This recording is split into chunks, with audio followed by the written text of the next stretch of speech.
네, 날씨가 많이 따뜻해졌죠. 완전히 지난주 이번 주는 정말 봄이 된 것 같은 그런 느낌이 듭니다. 완전히 봄이죠. 여러분 이 봄에 넘치는 생기가 우리의 삶 가운데도 넘치기를 바랍니다.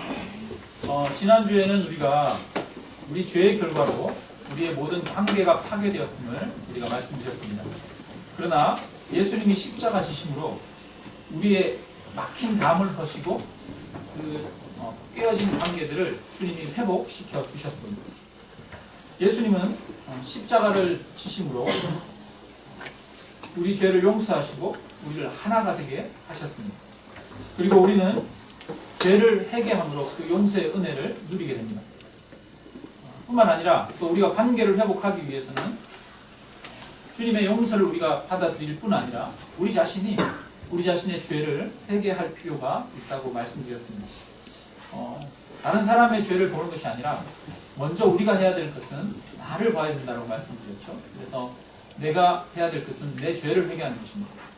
그 죄의 회개와 용서를 통해서 죄의 결과로 일어난 관계의 깨어짐이 다시 회복되는 것입니다.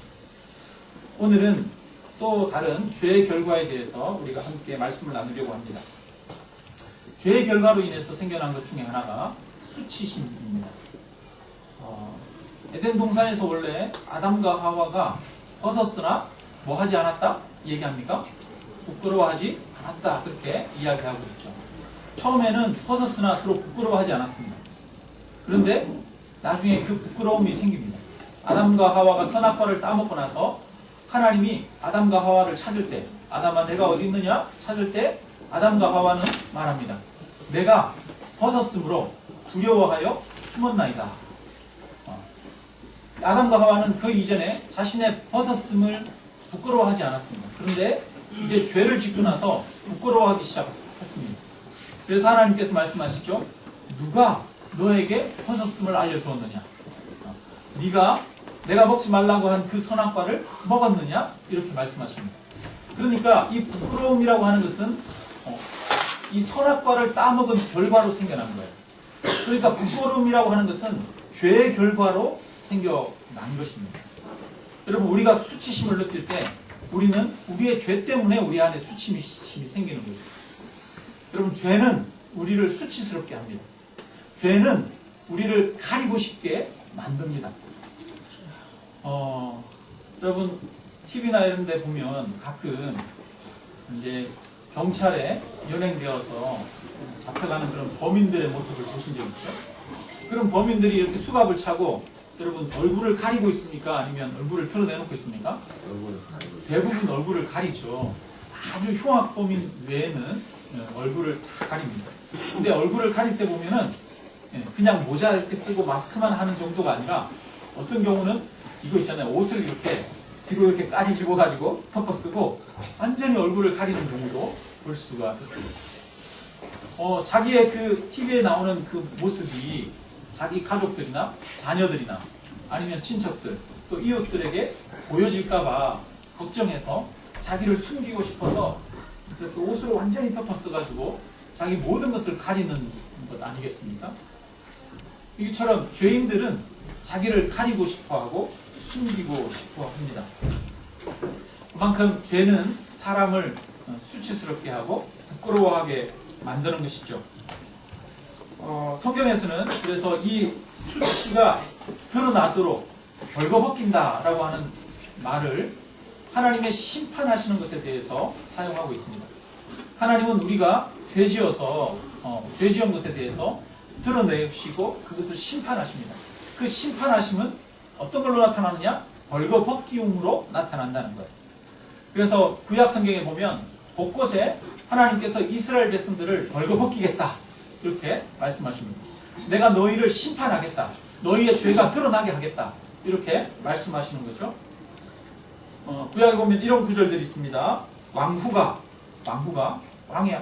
얼마나 높고 고귀한 위치에 있는 사람입니까? 왕후가 벌거벗은 몸으로 끌려가니 그 모든 시녀들이 가슴을 치며 비둘기같이 슬피 우는도다. 뿐만 아니라 보라 내가 내게 말하노니 만군의 여호와의 말씀에 내 치마를 걷어 올려 내 얼굴에 이르게 하고, 치마를 걷어서 얼굴까지 이렇게 올린다는 거예요. 내 벌거벗은 것을 나라들에게 보이며 내 부끄러운 곳을 뭇 민족에게 보일 것이요. 이렇게 말합니다.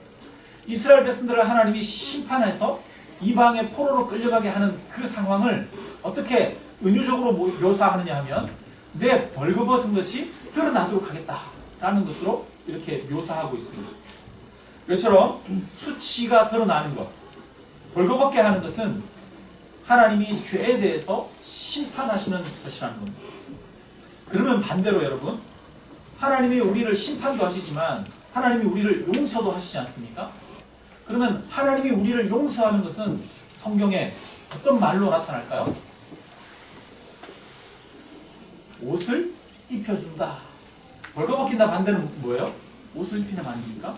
하나님이 우리를 용서하시고 회복시키는 것을 옷을 입혀준다라고 하는 그런 표현으로 이야기를 하고 있습니다.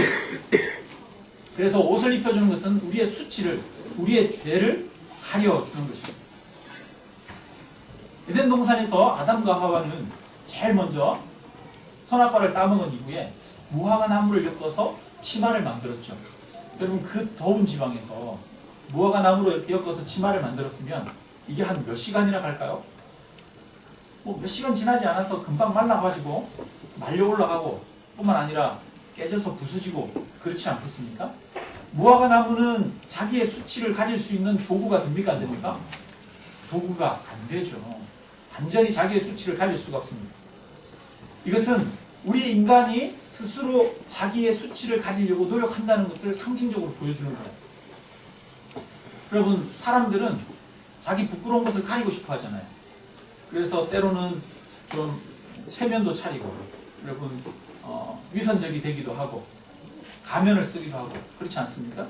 뿐만 아니라 자기의 수치를 가리기 위해서 도덕적이고 윤리적인 행동을 하기도 하고, 종교를 의지하기도 합니다. 근데 이런 모든 것이, 심지어는 종교조차도 우리가 가릴 수 없는 우리 자신의 무화과 잎이라고 하는 거예요. 우리가 우리 힘으로 우리를 가리려고 할 때 그것은 도저히 가릴 수가 없습니다. 드러날 수밖에 없죠. 히브리서 4장 13절에 보면 이렇게 말합니다.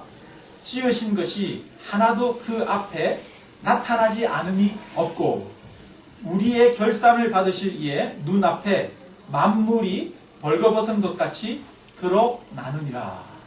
하나님이 우리를 결산하신대요. 우리를 결산하실 때에 만물의 벌거벗은 것이 그 앞에 드러난다. 이렇게 말씀합니다. 저는 가끔 그런 생각을 해요. 목사님들이 이렇게 설교할 때 우리가 나중에 천국 가면 하나님 앞에 설 때 하나님 앞에서는 우리가 어릴 때부터 했던, 죽을 때까지 했던 모든 행동 뿐만 아니라 마음속의 생각, 깊은 곳에 있던 숨은 동기, 이런 것까지 파노라마처럼 영화처럼 펼쳐질 것이다. 이런 이야기를 해요. 여러분, 만약에 하나님 앞에는 우리가 숨겨진 것이 드러나지 않을 것이 없다 그러잖아요. 하나님은 우리를 결산하신다고 합니다. 그래서 숨겨진 모든 것을 드러내신대요. 여러분, 그렇게 하나님이 우리의 숨겨진 모든 것을 드러낼 때 여러분, 우리 어떨까요? 그 자리에 저와 여러분이 같이 있어요. 저의 숨겨졌던 것이 다 드러난다면 아마 저는 얼굴을 도저히 털 수가 없을 것 같아요. 여러분 앞에. 여러분, 가끔 이런 생각을 하면 너무 끔찍하겠다. 너무 부끄럽겠다. 그런 생각이 많이 듭니다. 요한계시록 3장 17절에 보니까 이런 말이에요. 내가 말하기를 나는 부자라 부요하여 부족한 것이 없다. 하나, 내 곤고한 것과 가련한 것과 가난한 것과 눈먼 것과 벌거벗은 것을 알지 못하는도다. 이렇게 말해요. 이거는 라오디아 교회에 있는 성도들에게 하신 말씀입니다. 이 라오디아 교회 성도들이 나는 부자라 부요하여 부족한 것이 없다. 이렇게 이야기해요. 근데 하나님은 그 사람들을 보면서 뭐라고 하느냐면 너의 곤고한 것과 가련한 것과 가난한 것과 눈먼 것과 벌거벗은 것을 알지 못하는도다. 이렇게 말합니다. 하나님이 보시기에는 라오디아 교회에 있는 성도들조차 사실은 벌거벗었다는 거예요. 그들은 수치스러운 존재들이라는 거예요. 그런데 자기는 스스로 나는 벌거벗지 않았다라고 생각하는 거죠. 나는 깨끗하다라고 생각을 하는 거죠. 여러분, 우리는 자기가 벌거벗었음을 잘 깨닫지 못하는 그런 존재인 것 같습니다. 세상에 많은 사람들은 자기가 벌거벗었음을 깨닫지 못하고 자기가 괜찮은 사람이냐? 사람들 앞에서 위선을 떨고 멋스대면서 어깨를 꼿꼿이 세우고 높이고 그렇게 다니죠. 그러나 하나님이 보시기에는 우리가 모두가 사실은 벌거벗은 존재들이라는 겁니다. 여러분, 혹시 하루 종일 이렇게 바깥에 다니다가 집에 딱 왔는데 옷을 딱 보니까 옷에 뭐가 묻어 있어요. 갑자기 내가 이렇게 옷에 뭐가 묻어가지고 이런 몸으로 하루 종일 다녔다는 것 자체가 좀 부끄럽게 느껴지는 그런 경우 없습니까? 있죠. 가끔 이렇게 식사를 하고 나서 사람들이랑 대화를 나누잖아요. 한참 얘기하다가 화장실을 딱 갔어요. 그때 화장실 가서 비로소 이제 손을 씻고 거울을 딱 보잖아요. 거울을 딱 보면서 뭐를 확인합니까? 이에 고춧가루가 묻었는지 확인을 딱 하는데 중간에 딱 하나 고춧가루가 딱 붙어 있어요. 여러분, 그러면 민망합니까? 민망하지 않습니까? 정말 민망하죠. 거울 보면서 내가 이러면서 지금 얘기하다가 막 들어왔단 말이야? 이런 생각이 들죠. 여러분, 우리는 우리 그 입에 고춧가루가 붙어 있는지 모르잖아요. 근데 나중에 그걸 알 때 얼마나 부끄럽습니까? 우리 존재가 그런 존재라는 거예요. 하나님 앞에 우리는 우리의 벌거벗은 모습이라는 겁니다. 근데 우리는 스스로 생각하기를 내가 벌거벗지 않았다라고 생각하는 거예요. 내가 무화과 나무로 가려가지고 그 내가 가린 그 무화과 나무 잎이 이미 깨어지고 말려 올라가가지고 자기 수치가 다 드러나는데도 불구하고 가려졌겠거니 생각하는 거죠. 우리는 위선을 떨면서 하나님 앞에 나의 종교와 나의 도덕과 나의 선행으로 나를 가리려고 합니다. 그러나 결코 하나님 앞에서 그 모든 것들로는 가릴 수가 없습니다. 하나님 앞에서는 모든 것이 드러나죠. 그러면 우리는 어떻게 해야겠습니까? 우리의 벌거벗었음을 가리기 위해서 우리가 할 수 있는 방법이 있어요. 그것은 우리가 하는 것이 아니라 하나님이 우리를 가려주시는 겁니다. 하나님은 수치심에 두려워하여 숨어있는 아담과 하와를 위해서 가죽옷을 지어서 입혀주십니다. 창세기 3장에서 하나님이 가죽옷을 지어 입히셨다라고 그렇게 이야기하지 않습니까? 이것이 바로 우리의 수치를 하나님이 덮어주시는 거예요. 우리의 힘으로 무화과 나무를 엮어가지고 그 잎으로 가리지만 그것으로는 가릴 수 없기에 하나님이 옷을 입혀주시는 겁니다. 여러분, 저와 여러분은 하나님이 입혀주시는 옷을 입어야 할 줄로 믿습니다. 하나님이 주시는 그 옷으로 우리의 수치를 가리는 거죠. 우리의 죄를 가리우는 겁니다. 이 가죽옷을 만들기 위해서는 반드시 한 생명이 죽어야 합니다. 피를 흘려야 합니다. 여러분, 그러면 이 가죽옷은 누구를 나타내는 것이겠습니까? 예수 그리스도를 나타내는 거죠. 그래서 세례 요한이 말합니다. 보라, 세상 죄를 지고 가는 하나님의 어린 양이로다 말씀하시죠. 예수님이 십자가에서 우리를 위해서 죽어주심으로 우리의 수치를 가려주셨습니다. 예수님이 저와 여러분의 가죽 옷이 되어주시는 줄로 믿습니다. 오늘 우리가 읽은 본문은 예수님이 십자가에 못 박힐 때 예수님의 겉옷과 속옷을 어떻게 했는지 그것을 기록하고 있어요. 중세시대 때 여러분 보면은 이 가톨릭에는 이렇게 성환을 이런 걸 많이 그리잖아요. 우리 교회는 뭐 예수님 그림이나 이런 게 별로 없잖아요. 별로 없는 게 아니라 아무것도 없죠. 그러나 중세시대 때나 이럴 때 보면 그 성당에 들어가면 예수님의 상이나 아니면 예수님이 했던 행적이나 이런 것들을 그림으로 그려놨죠. 한 성당을 크게 짓고 거기에 그걸 예수님의 그 십자가에 달린 모습을 그려달라고 유명한 화가에게 부탁을 했다고 합니다. 그래서 이 화가가 어떻게 그려야 될지 이제 고민하면서 그냥 고민만 할 수 없으니까 사실적으로 그리기 위해서 성경을 열심히 본 거예요. 성경을 열심히 보면서 예수님의 십자가에 달렸던 그 모습이 어땠을까? 오랜 시간 묵상하면서 아주 열심히 이 예수님의 모습을, 십자가에 달린 그 모습을 그림으로 그렸습니다. 그리고 오랫동안 그려가지고 그것을 완성한 다음에 교회에 가지고 갔어요. 교회에 가지고 갔더니 교회 사람들이 보고 깜짝 놀랐어요. 왜 깜짝 놀랐을까요? 너무 사실적으로 그렸어요. 예수님이 이 속옷을 입었을까요? 안 입었을까요? 안 입었어요. 예수님이 나체 그대로 다 드러나게 그냥 그려놓은 거예요. 여러분, 우리가 예수님 그림이나 십자가에 달린 어떤 예수님의 상이나 십자가상이나 이런 걸 보면 예수님의 하체가 가려져 있습니까? 안 가려져 있습니까? 이렇게 천으로 가려져 있죠. 근데 실제는 천으로 가려졌을까요? 안 가려졌을까요? 실제는 천으로 안 가려졌어요. 오늘 우리가 읽었던 본문에 보니까 겉옷은 어떻게 했대요? 제비 뽑아서 4조각으로 나누고, 제비 뽑지 않아요. 4조각으로 나눠 가져가고, 속옷은 어떻게? 제비 뽑아서 한 사람이 가져갔다라고 이야기하잖아요. 여러분, 속옷까지 가져갔어요. 그러니까 예수님은 벌거벗겨서 십자가에 못 박혔다는 것을 알 수가 있습니다. 여러분, 사람들 앞에 이 벌거벗기움을 당한다는 것, 이것만큼 치욕스럽고 또 수치스러운 것이 없죠. 2차 세계대전 때 히틀러가 600만 명의 이 유대인들을 죽이면서 이들을 죽일 때 그냥 죽인 게 아니라 인간으로서 최대한 수치스럽게 만들어서 그들을 죽였다고 합니다. 그래서 아이된 임산부들조차도 옷을 다 벗겨가지고 대중들 앞에, 사람들 앞에 세워서 걸어가게 하고 그렇게 했다는 거예요. 고리된 붐이라고 하는 한 여사가 있는데요. 이 사람은 홀로코스트에서 살아남아서 그 잔인함을 증거했던 그런 사람입니다.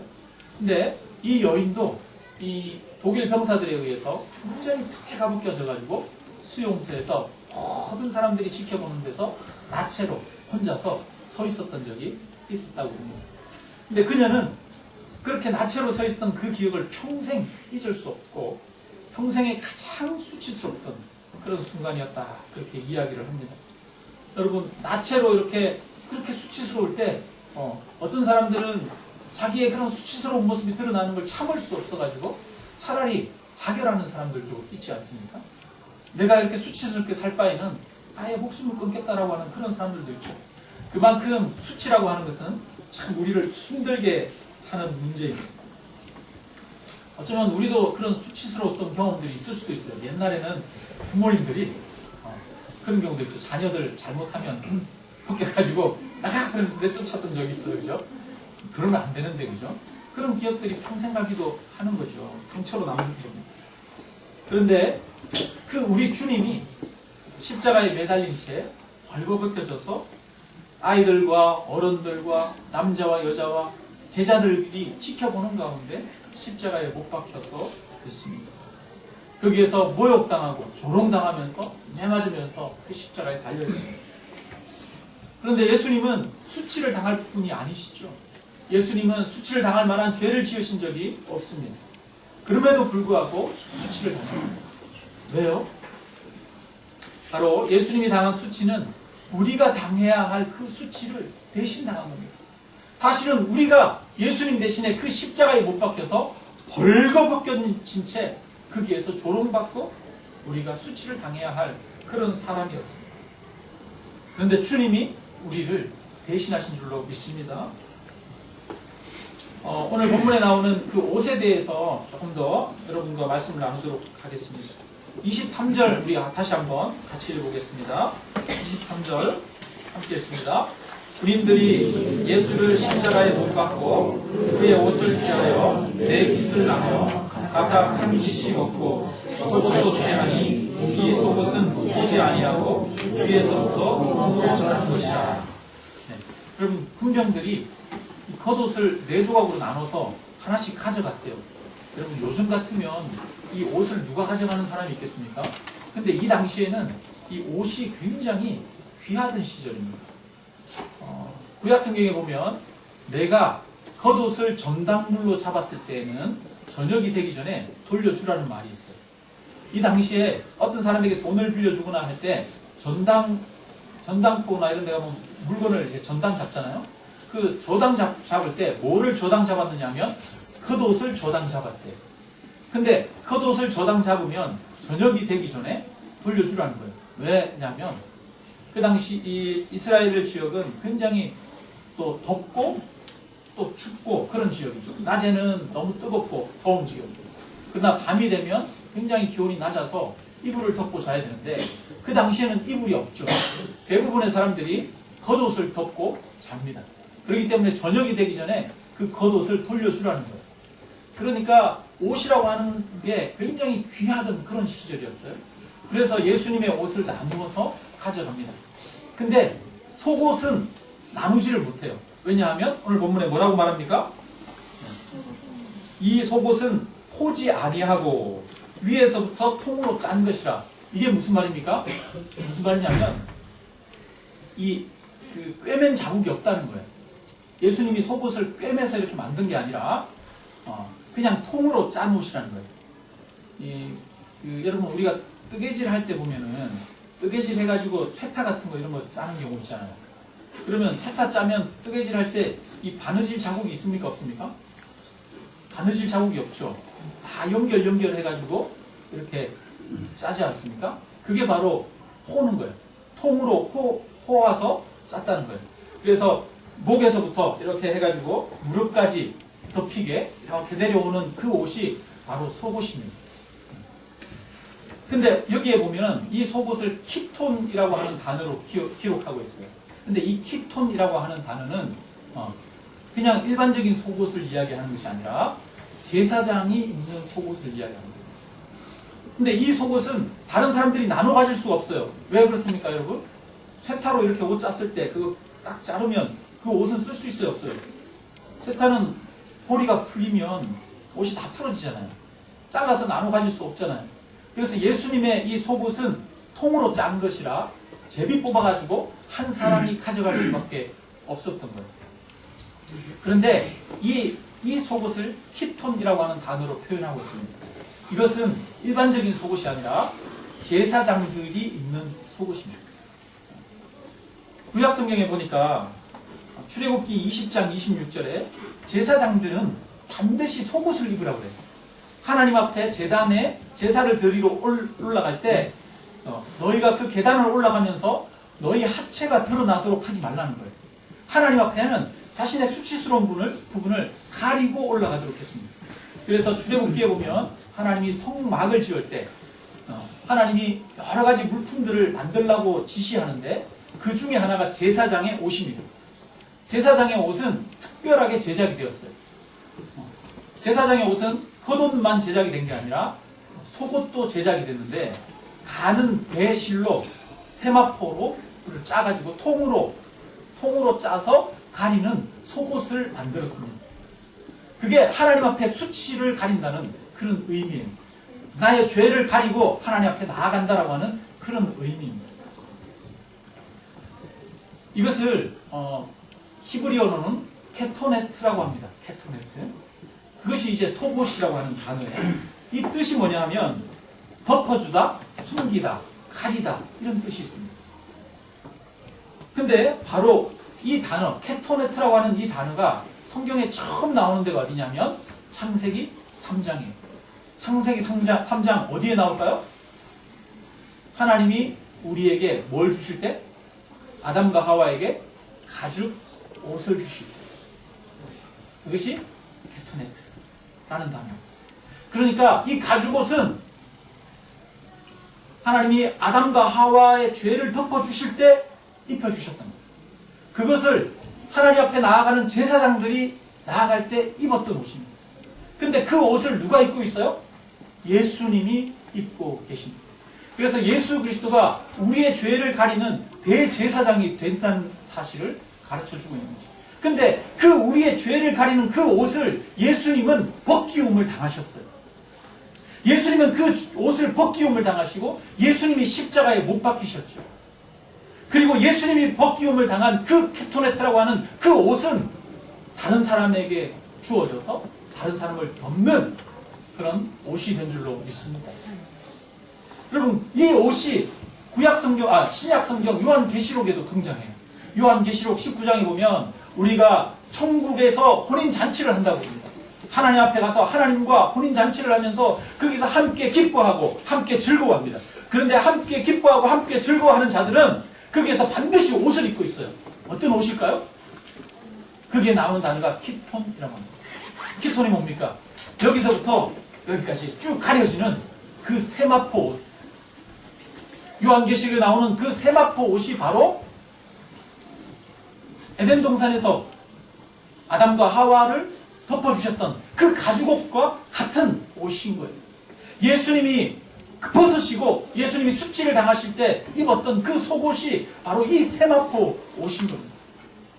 그래서 우리가 천국 잔치를 누리고 하나님 앞에 나아갈 때는 바로 이 예수 그리스도로 옷 입는 겁니다. 신약 성경이 말하죠. 우리의 수치를 가리기 위해서 어떤 옷을 입는다고 말합니까? 우리가 주님 예수 그리스도로 옷 입는다고 말합니다. 여러분, 우리의 수치를 가리는 방법이 있습니다. 우리의 죄를 가리고 숨기는 방법이 있어요. 그건 뭡니까? 바로 우리 예수 그리스도 그 주님을 우리가 옷 입는 겁니다. 요한계시록 6장에 보면 이렇게 말합니다. 내가 말하기를 내 주여 당신이 아시나이다 하니 그가 나에게 이르되 이는 큰 환난에서 나오는 자들인데 어린 양의 피에 그 옷을 씻어 희게 하였느니라.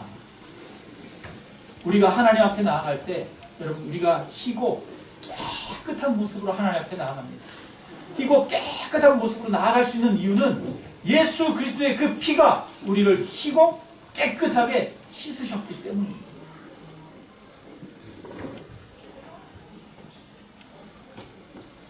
예수님이 우리의 수치를 가려주시는 가죽옷이고 또 세마포 옷인 것입니다. 시편 32편에 보면 허물의 사함을 받고 자신의 죄가 가려진 자는 복이 있도다 이렇게 말씀합니다. 여러분 이 세상에서 가장 복 있는 자 어떤 자입니까? 허물의 사함을 받고 자신의 죄가 가려진 자. 이 사람은 복이 있다고 말합니다. 바로 예수 그리스도를 믿는 자들입니다. 예수 그리스도를 믿는 자들에게는 예수님에 의해서 그 수치가 덮어지고 완전히 가려지기 때문입니다. 그래서 하나님은 우리에게 말씀하죠. 오라 우리가 서로 변론하자. 너희 죄가 주홍 같을지라도 눈과 같이 희어질 것이요 진홍같이 붉을지라도 양털같이 희게 되리라 말씀합니다. 여러분 주님은 우리의 수치를 덮으시고 씻으시는 분이십니다. 여러분 눈이 오면은 겨울에 눈이 오면은 이 세상에 여러 가지 것들이 다 드러나다 한 가지 색으로 통일되잖아요. 하얗게 모든 것이 다 덮이지 않습니까? 그처럼 우리의 죄가 주홍같이 붉을지라도 하나님이 눈으로 덮어주시겠다고 말씀하셔요. 근데 여러분 눈으로 그냥 쫙 덮어주는 것뿐 아니라 또 뭐하냐면 양털같이 희게 될 거라고 말씀합니다. 여러분 양털은 뭡니까? 그냥 위에만 이렇게 덮고 나면 그 안에는 여전히 죄가 있는 거잖아요. 더러운 것이 있는 거잖아요. 근데 그것이 아니라 양털은 그 안에서 흰 것이 다시 나와서 모든 것을 변화시키는 거죠.